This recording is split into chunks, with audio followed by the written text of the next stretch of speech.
लखनऊ विश्वविद्यालय के छात्र हूँ, फिलहाल निलंबित हूँ। केवल आंकड़ों के हिसाब से कायाकल्प करेंगे, भारत विश्वगुरु नहीं बन पाएगा कभी भी, ये सपना का सपना ही रह जाएगा। मैं तो पहली बार देखा हूँ स्कूल के बच्चे इतनी बड़ी संख्या में धरने पे आके बैठ गए। बताइए, एक नाबालिग को जेल भेजने का काम कर रहे हैं। ये सरकार, नाबालिग था मैं उस समय और जेल भेज दी मुझे 20 साल की उम्र दिखा के। ऐसे अधिकारियों पे ऐसा कानून बनाया जाए कि ऐसे अधिकारियों पे कार्रवाई हो।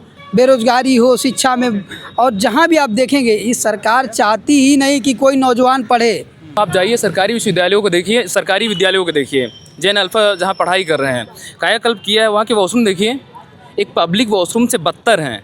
80 करोड़ लोग राशन पा रहे हैं, लेकिन गरीबी रेखा के नीचे मानने को तैयार नहीं है। छात्रों का कोई सुनने वाला नहीं है। आप देखे होंगे यही लखनऊ विश्वविद्यालय में छात्र फीस वृद्धि को लेकर कुलपति महोदय सवाल ही पूछ लिए थे, तो निष्कासित करने का काम कर दिया जाता है। इस सड़कों पे कम लोग आ रहे हैं, कम लोग आ रहे हैं। क्यों आ रहे हैं? सरकार के दबाव है, प्रभाव है। युवा जब अंगड़ाई लेता है तो सरकार ने पलट देता है। एक पॉजिटिव संकेत गया कि अगर आप अपने अधिकार के लिए जागरूक होंगे तो आप अपना अधिकार लेने में सक्षम रहेंगे। अभी हम लोग देख लें, जैन अल्फा क्यों आया? ना स्कूल में पढ़ाई हो रही, स्कूल में शिक्षक नहीं है। उत्तर प्रदेश में सरकारी पद्धति से चल रहे स्कूल को लेकर लगातार जैन अल्फा भी मैदान पर उतर आए हैं। जिंजी के बाद जिस तरह से जैन अल्फा के बच्चों ने अपनी स्कूल की कमियों को लेकर सड़क पर उतरे हैं, उसी को लेकर आज तमाम सारे छात्र हैं लखनऊ विश्वविद्यालय से बातचीत करेंगे।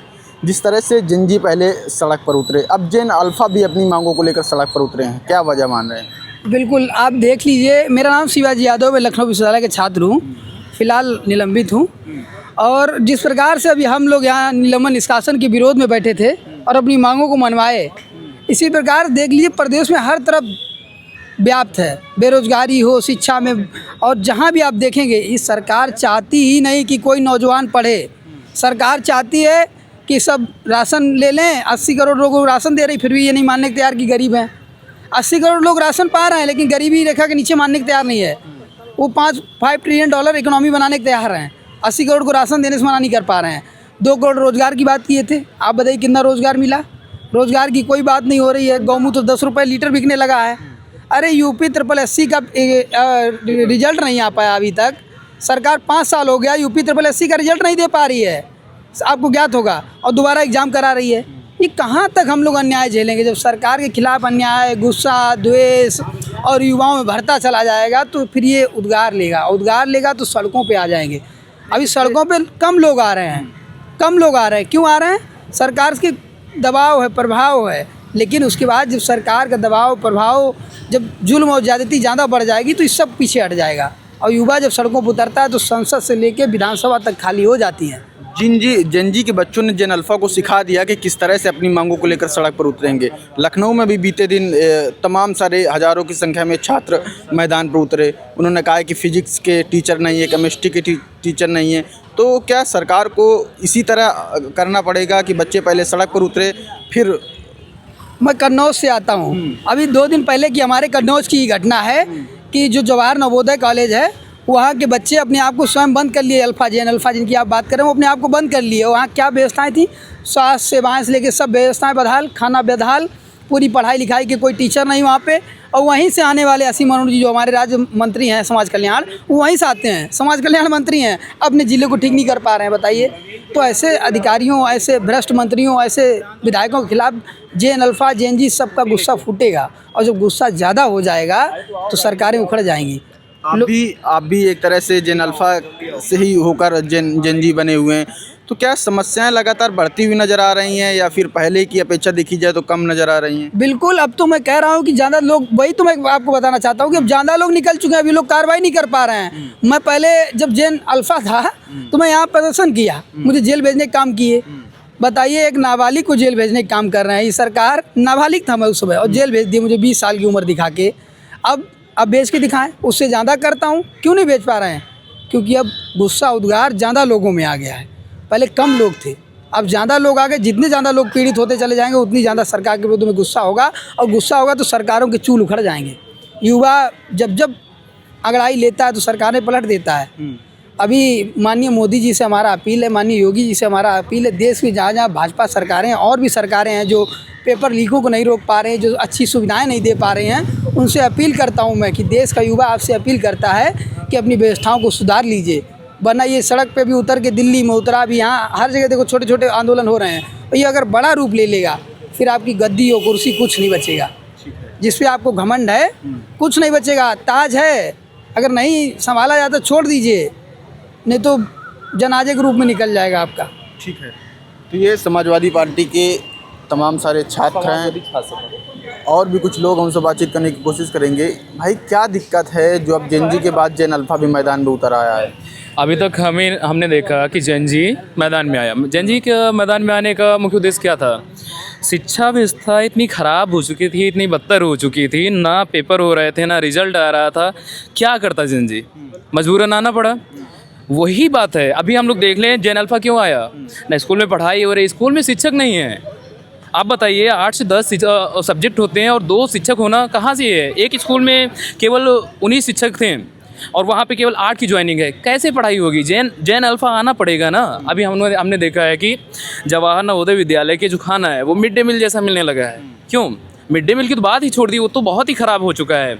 ये सब कमियां हैं, सरकार को इस पे ध्यान देना चाहिए। अगर नहीं आ रहा तो जेन जी जैसे एक बड़ा आंदोलन होने के लिए बाध्य हो जाएगा। सरकार तो ऑपरेशन कायाकल्प चला रही है, बड़े बड़े स्मार्ट कायाकल्प किया है। मैं आपको बताना चाहता हूँ, आप जाइए सरकारी विश्वविद्यालयों को देखिए, सरकारी विद्यालयों को देखिए, जेन अल्फा जहाँ पढ़ाई कर रहे हैं, कायाकल्प किया है। वहाँ के वॉशरूम देखिए, एक पब्लिक वॉशरूम से बदतर हैं। कहते हैं हमने बजट पास किया। क्या बजट पास किया आपने? कहीं लगा है वो बजट? भूकंप रोधी कक्ष जो बनाए जाते हैं वो हर साल तोड़ के बनाए जा रहे हैं। कहाँ पे जाता है वो पैसा? केवल उसकी मरम्मत करा के पैसे सरकार के खाते में कहाँ जा रहे हैं? आप भेज रहे हैं पैसा, उसको सर्वे कराइए, जांच कराइए कि वो पैसा लगा है। बच्चों को फीस का आता है, बच्चों की ड्रेस का आता है, बच्चों की कॉपी का आता है। केवल किताबों में, केवल आंकड़ों में 100 बच्चे पढ़ रहे हैं छात्र। आप जाइए मैदान में देखिए, स्कूल में कितने छात्र पढ़ने आ रहे हैं? मुश्किल से 10 बच्चे नहीं मिलेंगे। वो भी अगर सर्वे हो रहा है, कोई जांच आ रही है तो गांव से बच्चे, गरीब बच्चे उठा के बैठा दिया जाता है। इस तरह नहीं कायाकल्प हो पाएगा। मैं मोदी जी से यही गुजारिश करना चाहूँगा कि अगर कायाकल्प करना है तो क्षेत्रीय ज़मीनी स्तर पे जाके करिए। केवल आंकड़ों के हिसाब से कायाकल्प करेंगे तो भारत विश्वगुरु नहीं बन पाएगा कभी भी। ये सपना का सपना ही रह जाएगा। आप लखनऊ विश्वविद्यालय में पढ़ते हैं, उत्तर प्रदेश की राजधानी भी लखनऊ है, तमाम सारी समस्याएं भी होंगी। क्या क्या समस्याएं हैं जो आप लोग मुद्दा उठाते हैं? अभी तक जेन अल्फा की हम लोग बात कर रहे थे। आपने कहा कि लखनऊ विश्वविद्यालय में पढ़ रहे हैं। आप आइए, लखनऊ विश्वविद्यालय क्षेत्र हमारे प्रदेश की राजधानी है। ये यहाँ पे देखिए, आप वाटर कूलर की समस्या देखिए। हम लोगों ने 4 बार ज्ञापन दे दिया है, कोई वाटर कूलर सही नहीं हुआ है, किसी की मरम्मत नहीं होती। ये क्या है? जब आप यहाँ का कायाकल्प नहीं कर पा रहे हैं, आप अपनी राजधानी का कायाकल्प नहीं कर पा रहे हैं, जहाँ डबल इंजन की सरकार है उस प्लेस का कायाकल्प नहीं कर पा रहे हैं, तो आप क्या ग्रामीण क्षेत्र में पहुँचने का दावा दे रहे हैं? ये सारे दावे झूठे हैं। तो बिल्कुल ये छात्र हैं और भी लोग उनसे बातचीत करेंगे। उन्नाव में तमाम सारे छात्र सड़क बनवाने को लेकर कलेक्ट्रेट का आवाज़ घेर लिया। तो क्या इसी तरह छात्र अपनी मांगों को लेकर करेंगे? देखिए, जिस तरीके से आज के समय में छात्रों के खिलाफ जिस तरीके के शोषण और दमन आज की सरकार करने का काम कर रही है, आप देख रहे होंगे। उन्नाव ले लीजिए, लखनऊ ले लीजिए, मैं तो पहली बार देखा हूँ स्कूल के बच्चे इतनी बड़ी संख्या में धरने पे आके बैठ गए। उनका मुद्दा ये था कि पढ़ने के लिए आए, शिक्षक नहीं है। सामने सड़क है जो इतना पानी भरा है, बच्चे वहाँ कैसे आएंगे, कैसे जाएंगे? कोई रास्ता नहीं है। मैं आपको कहने में कोई गुरेज नहीं है और ये मैं बता देना चाहता हूँ, हमें तो लग रहा है छोटे से अधिकारी से लेकर बड़े से मंत्री, मिनिस्टर से लेकर मुख्यमंत्री तक सब भ्रष्ट हो चुके हैं, सब भ्रष्ट हो चुके हैं और छात्रों का कोई सुनने वाला नहीं है। आप देखे होंगे, यही लखनऊ विश्वविद्यालय में छात्र फीस वृद्धि को लेकर कुलपति महोदय सवाल ही पूछ लिए थे तो निष्कासित करने का काम कर दिया जाता है। तो लगातार दमन और शोषण जिस तरीके से चल रहा है, मैं सरकार से ये कहना चाहता हूँ कि ये जो दमन और शोषण जैसी ये चीज़ें हैं, ख़त्म करिए और छात्रों को एक ऐसा क्या कहते हैं कानून बनाइए। जो भी अधिकारी कर्मचारी हैं, आप बड़ा सा क्या कहते हैं बहुत बड़ा बजट पास करते हैं, लेकिन वो बजट जाता कहाँ है? किसकी जेब में जाता है? किस अधिकारी की जेब में जाता है?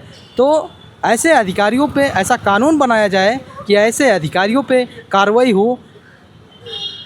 तो जेन अल्फा पूरी तरह से मैदान पे आ गया है, आपके कहने का मतलब? तो मैंने इस इतिहास में, और इतनी मेरी उम्र हो चुकी है, मैं पहली बार ये आंदोलन देखा हूँ। और अगर ये जो सरकार में बैठे लोग हैं, अगर ये नहीं सुधरेंगे तो अभी तो शिक्षा मंत्री का इस्तीफा लिया गया है, आने वाले समय में हमें तो लग रहा है देश के प्रधानमंत्री और प्रदेश के मुख्यमंत्री का यही जेन अल्फा झंझी लेने का काम करेंगे। तो क्या जेनजियों से सीखा है जेन अल्फा, जिस तरह से जंतर मंतर में प्रदर्शन हुआ? बिल्कुल, उसमें कहने में कोई गुरेज नहीं है। जिस तरीके से जंतर मंतर में धरना हुआ, जिस तरीके से छात्र मैदान में आए अपने हक अधिकार के लिए, राजधानी लखनऊ में प्रदर्शन हुआ, छात्र अपने अधिकार के लिए आए, तो एक पॉजिटिव संकेत गया कि अगर आप अपने अधिकार के लिए जागरूक होंगे तो आप अपना अधिकार लेने में सक्षम रहेंगे, और अगर आप अपने अधिकार की आवाज़ नहीं उठाएंगे तो फिर आपका अधिकार, इस आज की डेट में जो लोग सरकार में बैठे हैं वो लोग खा जाएंगे अधिकार। लेकिन आज जो दौर चल रहा है, जिस तरीके से हम लोग और जेन अल्फा से लगा के, जेनजी से लगा के सारे लोग जागरूक हो चुके हैं, और ये सरकार को बताने के लिए मुट्ठी बांधकर और इंकलाब का नारा देते हुए कि अगर हमारे खिलाफ़ आप कोई कदम उठाएंगे तो आपके खिलाफ़ खड़े होकर सरकार को हिलाने का काम करेंगे। और छात्रों में इतना आक्रोश है कि आने वाले समय में पूरब से पश्चिम, उत्तर, दक्षिण तक एक परिवर्तन की आंधी चल रही है। इस सरकार को, प्रदेश की सरकार, योगी सरकार को उखाड़ कर फेंकने का काम करने का काम करेगा इसी देश का छात्र नौजवान। तो बिल्कुल ये तमाम सारे लखनऊ विश्वविद्यालय के छात्र हैं, जिनका साफ तौर पर कहना है कि जिस तरह से जंतर मंतर में जेनजीओ ने प्रदर्शन किया और देश के शिक्षा मंत्री धर्मेंद्र प्रधान का इस्तीफा हुआ, इसके बाद जो जेन अल्फा है वो लगातार अपनी मांगों को लेकर सड़क पर उतर रहा है, जिससे सरकार जागे और उनकी समस्याओं का समाधान करे। लखनऊ से द वार्ता.com के लिए आयुष अवस्थी।